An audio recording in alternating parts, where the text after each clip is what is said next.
హాస్పిటల్లో చావు బతుకుల మధ్యలో ఉన్న వాళ్ళకు అత్యవసరం ఉన్న వాళ్ళకు సర్దుకుంటూ వస్తున్నాం. ప్రభుత్వ ఉద్యోగుల బెనిఫిట్స్ 8,000 కోట్లు బకాయిలు పెట్టి ఆయన ఇవ్వని కనిపించాడు. ఎవరు అడగడానికి అవకాశం లేదు కాబట్టి వాళ్ళని అడగలేకపోయారు. నేను అందరు కలుస్తా, అందరు కనిపిస్తా, అందరిని రప్పిస్తున్నా, వాళ్ళు వచ్చి నిరసన తెలుపుతుంది. ఇదేదో రేవంత్ రెడ్డి చేసిన తప్పని మీరు అనుకుంటారు. సోషల్ మీడియాలో మళ్ళీ ఆయన్నే పెడతాడు, సచివాలయంలో ధర్నాలు చేసిన ప్రభుత్వ ఉద్యోగులు రిటైర్మెంట్ అని. ఎవరి లైబిలిటీ ఇది?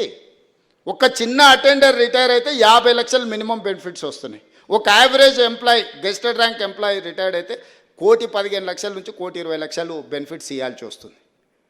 ప్రతి నెల 1000 మంది మినిమం రిటైర్ అయిపోతున్నారు యావరేజ్గా. సంవత్సరం తిరిగే వరకల్లా ఒక 10,000 మంది ప్రభుత్వ ఉద్యోగులు రిటైర్ అవుతారు. వాళ్ళ బెనిఫిట్స్ అనేది 100 కోట్లు నాకు వరదలాగా యాడ్ అవుతున్నాయి. ఈ రోజుకు 8,000 కోట్ల రూపాయలు ప్రభుత్వ ఉద్యోగులకు రిటైర్మెంట్ బెనిఫిట్స్ నా దగ్గర పెండింగ్ ఉన్నాయి. ఎట్లా తీసుకొచ్చేయాలా? ఏ అప్పు పుడతలేదు మార్కెట్లో, ఊడు మనల్ని నమ్ముతలేడు. ఊర్లలో ఒకప్పుడు భూస్వాములు ఉన్నోళ్ళు పిల్లలు చేతికి రాక దొరికిన కాడల్లో అప్పులు చేసి వ్యసనాలకు అలవాటై తాగుడుకు బానిసలై పత్తాలకు పెట్టి కొన్ని పెద్ద కుటుంబాలు గ్రామాలలో దెబ్బతింటే చూడు, అప్పు ఉట్టకొస్తుంది. పేరు గొప్పగా ఉంటుంది, అప్పు ఉట్టకొస్తుంది వాళ్ళకు. ఇవాళ తెలంగాణ రాష్ట్రం కూడా పేరు గొప్పగా ఉంది, అప్పు ఉట్టకొచ్చింది. నేను ఇది చెప్తే అరే ఇట్లా నిజాలు బయట చెప్తావా, ఇట్లా పరువు తీస్తావా నువ్వు రాష్ట్రాన్ని? ఎన్ని రోజులు దాచిపెట్టుకోవాలి? మీరు చెప్పరు. మన క్యాన్సర్ ఉంటే నేను 6 ప్యాక్ ఉంది, కండలు తిరిగినా అని చెప్తే ఎంతకాలం ఉంటుంది? కనిపించదా చూస్తే?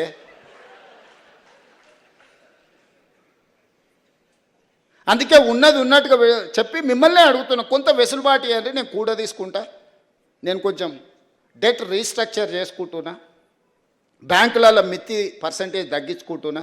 మిత్తి తగ్గకపోతే 11% రేట్ ఆఫ్ ఇంట్రెస్ట్లో తెచ్చిండే గవర్నమెంట్ ప్రాజెక్టులకు. మీరు రేపు పొద్దుగాల ఎంప్లాయీస్ కాబోతున్నారు.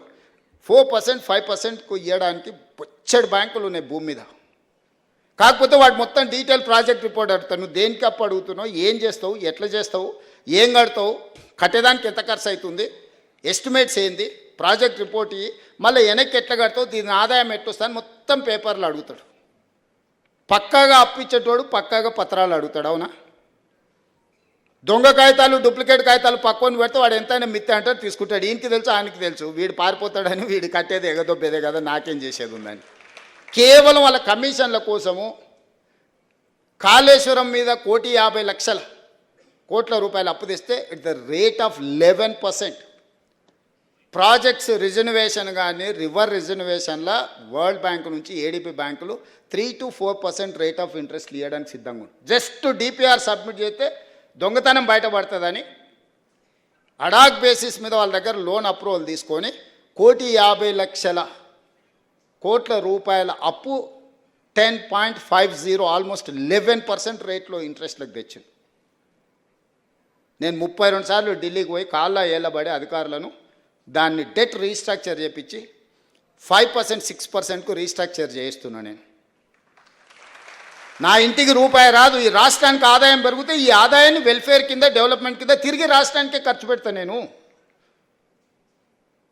ప్రతి నెల నాకు ఒక 500 కోట్లు అదనంగా దీంతో డెట్ రీస్ట్రక్చర్ అయితే ఈ 500 కోట్లు రిటైర్డ్ ఎంప్లాయీస్ బెనిఫిట్స్ కోసం వాడతా. ఇట్లా అక్కడక్కడ ఇసుక మాఫియా 2016-17 600-700 కోట్లు ఉన్న ఇన్కమ్ ఇసుక 2025లో కూడా సేమ్ అదే ఉంది, 600-650.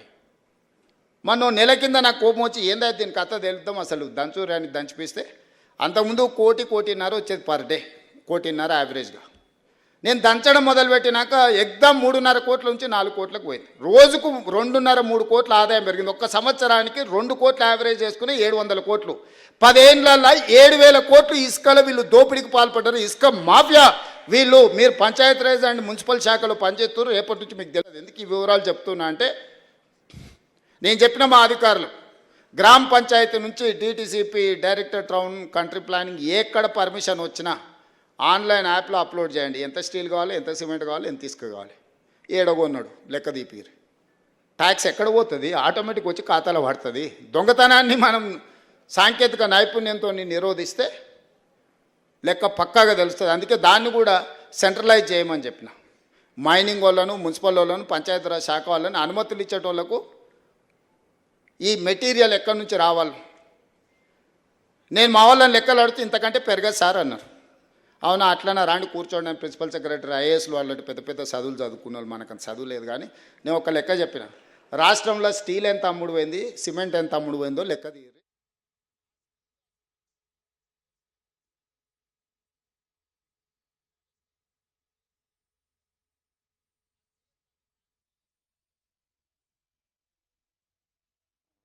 మీకు ఎంత కావాలో మాకు చెప్పి మేమే డైరెక్ట్ మీకు డోర్ డెలివరీ ఇస్తామని. ఒకప్పుడు రైతు బజార్లు ఉండేటివి, నేను ఇప్పుడు హైదరాబాద్లో శాండ్ బజార్లు ఓపెన్ చేయించిన. 3 సెంటర్లు పెద్ద పెద్దది చేయించిన. గవర్నమెంటే తీసుకొచ్చి ఇసుక వస్తుంది, ఇక్కడ కావాల్సిన వాళ్ళు చక్కగా అడిగిపోయి కూరగాయలు రైతు బజార్లో పోయి కొనుక్కున్నట్టే కుటుంబాలు తక్కువ రేటుకి వస్తాయి కదా, ఇసుక అడిగిపోయి దొడ్డి ఇసుక 1600, సన్న ఇసుక 1800. అంతకుముందు 2100 సన్న ఇసుక ఉండే, దొడ్డి ఇసుక 1800 ఉండే. సన్న ఇసుక మీద 300, దొడ్డి ఇసుక మీద 200 డిస్కౌంట్ ఇచ్చి హైదరాబాద్ వరకు తీసుకొచ్చి మీరు ఆన్లైన్లో లారీ బుక్ చేసుకుంటే మీ ఇంటికాడనే ఇస్తాం. మీరు డైరెక్ట్ పోతే అడిగిపోయి తీసుకొచ్చి ఇసుక ఏడ కొనుక్కోవాలి, ఎవరిని అడగాలి? ఏ దొంగోడు అర్ధరాత్రి పూట లారీ తెచ్చిపోస్తాడో, రాత్రి అంతా మెలకుతూ ఉండాలి, తిప్పలు పోయింది. మైనింగ్ డిపార్ట్మెంటే మీ ఇంటి దగ్గర డోర్ డెలివరీ ఇచ్చే, ఆయనను మందు డెలివరీ ఇచ్చే విధానం తెచ్చి నేను ఇసుక డెలివరీ ఇచ్చే విధానం తీసుకొచ్చిన. దీనివల్ల వినియోగదారులకు వెసులుబాటు దొరుకుతుంది, ప్రభుత్వానికి ఆదాయం పెరుగుతుంది. నేను బిల్డర్స్ అందరికీ కూడా ఈ వేదిక మీద నుంచి విజ్ఞప్తి చేస్తున్నాను, మీకు ఏం కావాలనో ఇండెంట్ ఇవ్వండి. మీరు భయపడాల్సిన అవసరం లేదు, ఎవడు కోసమో మీకు వస్తుందా రాదా అని టెన్షన్ ఎందుకు. మంచి బిజినెస్ చేసుకోండి, ట్రాన్స్పరెంట్ బిజినెస్ చేసుకోండి. చట్ట పరిధిలో చట్టపరంగా అనుమతులు తీసుకోండి, నిర్మాణాలు చేయండి, దానికి సంబంధించిన సామాగ్రి కొనుక్కోండి, కొనుక్కున్న ప్రతి రూపాయికి పన్నులు కట్టండి. మంచి పౌరులుగా తెలంగాణ రాష్ట్రం ఆదర్శంగా నిలబడదాం. ఇవన్నీ అద్భుతంగా చేసుకుందాం. రేపు జరగబోయే నిర్మాణ రంగంలో మీరు మంచి భాగస్వాములు కావాలి. ప్రభుత్వ ఉద్యోగుల గురించి, ప్రజాప్రతినిధుల గురించి 35 సంవత్సరాలు 30 ఏళ్ళు యావరేజ్గా మనం వేసుకుంటే 3 రకాలుగా ఉంటామంట. చేరిన మొదటి 10 సంవత్సరాలలో గరం ఉంటామంట, రెండో 10 సంవత్సరాలలో నరం అయిపోతామంట, మూడో 10 సంవత్సరాలలో బేషరం అవుతామంట. ఎవ్వరం మనం అట్లా కావద్దు. ఇది ఒక నానుడి మాత్రమే, ఈ నానుడి మన దరి చేరొద్దు. చేరిన గరం మనం రిటైర్ అయ్యే వరకు అట్లనే ఉండాలి. గరం నరం బేషరం అనే విధానం ఉండొద్దు, దాన్ని దర్దాపులకు రానియొద్దు బేషరం అనే విధానాన్ని. అందుకే 20 ఏళ్ళు అయినా పాలిటిక్స్లో నా టెంపర్మెంట్ నేను మార్చుకోలే. ముఖ్యమంత్రి అయింది కదా ట్రాన్స్ఫార్మ్ కావాలంటారు, ముఖ్యమంత్రి అయింది కదా ట్రాన్స్ఫార్మ్ కావాలి. అప్పుడప్పుడు ఇట్లా ఎట్లా మాట్లాడతాడు, కొంత హుందాగా వ్యవహరించాలి కదా అని. నేను హుందాగా వ్యవహరిస్తే అర్థం చేసుకునే వాళ్ళు ఉండాలి కదా. జానారెడ్డి గారు హుందాగానే పెద్ద మనిషిలాగా వ్యవహరించిండు, కానీ కేసీఆర్ ధృతరాష్ట్ర కౌగిల్లో జానారెడ్డి గారి గౌరవాన్ని మొత్తం మంట కలిపిండు కదా కేసీఆర్.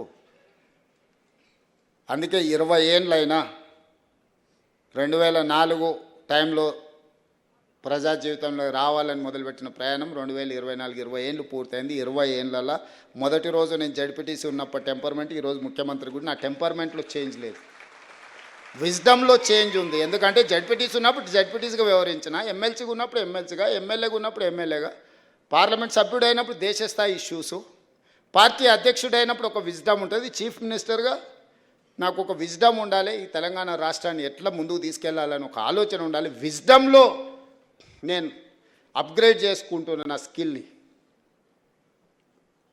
అంతే తప్ప టెంపర్మెంట్ని మనం లూజ్ అవుతే మనం చేయాల్సిన న్యాయం చేయలేము. ఈరోజు ప్రభుత్వంలో రేపటి నుంచి మీరు ప్రభుత్వ ఉద్యోగులు అవుతారు, సబార్డినేట్స్ అవుతారు. అప్పుడు అంత ఫ్రీగా నేను మీతో ఇట్లా మాట్లాడలేను. రేపటి నుంచి మీరు ప్రభుత్వ ఉద్యోగ వ్యవస్థలు వచ్చినప్పుడు మీకు మీ పై అధికారులు ఉంటారు, మీకు మాకు మధ్యలో చాలా ఏమంటారు లెవెల్స్ ఉంటుంది. చేరబోయే ముందు మీ అందరితో అన్ని విషయాలు పంచుకోవాలన్న ఆలోచనతోటి బాగా పనిచేయండి. ఈ తెలంగాణను మనం నిర్మించుకొని ఒక మంచి అద్భుతమైన రాష్ట్రంగా, ఇంత గొప్ప రాష్ట్రం ఈ దేశంలో ఎక్కడా లేదు. ఈ రాష్ట్రం ఈ ప్రజల కోసం పనిచేసే అవకాశం రావడం అనేది ఒక అద్భుతమైన అవకాశం. ఇది ఉద్యోగం కాదు, ఇది ఒక భావోద్వేగం.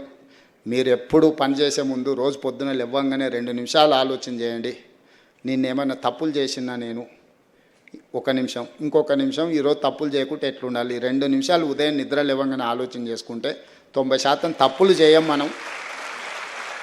ఎక్కడైనా అనుకోకుంటే ఏదైనా జరిగినా కూడా దాన్ని సరిదిద్దుకోవడానికి అవకాశం ఉంటుందని తెలియజేస్తూ మనస్ఫూర్తిగా నూతన నియామకాలలో చేరబోతున్న మీ అందరికీ శుభాకాంక్షలు తెలియజేస్తున్నాను.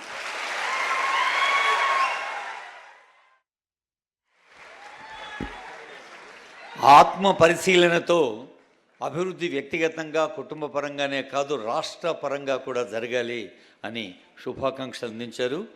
మరి క్వాలిటీ సర్వీస్తో వాల్యూ యాడిషన్ పెరగాలి అని సందేశం అందించిన గౌరవ ముఖ్యమంత్రి వర్యుల సందేశానికి హృదయపూర్వక ధన్యవాదాలతో ఇప్పుడు ఎస్పీఎం మురళీధర్ గారు ఈ ఉద్యోగార్థుల్ని ఆహ్వానిస్తారు. అందరికీ నమస్కారం. గౌరవ ముఖ్యమంత్రి చేతుల మీదుగా ఈరోజు జూనియర్ అసిస్టెంట్స్గా Panchayati Raj and rural development department నుంచి అందుకోబోతున్న వెంకటలక్ష్మి గారు, గట్టిగా చెప్పండి వెంకటలక్ష్మి గారికి.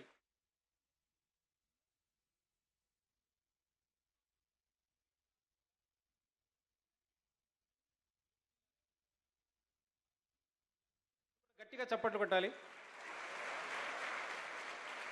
ప్రియాంక గారు మహబూబాబాద్ జిల్లా నుంచి జూనియర్ అసిస్టెంట్గా పంచాయతీరాజ్ గ్రామీణాభివృద్ధి శాఖలో పోస్ట్ అందుకుంటుంది ప్రియాంక గారు. కల్పన గారు ఖమ్మం జిల్లా నుంచి జూనియర్ అసిస్టెంట్గా కల్పన గారు ముఖ్యమంత్రి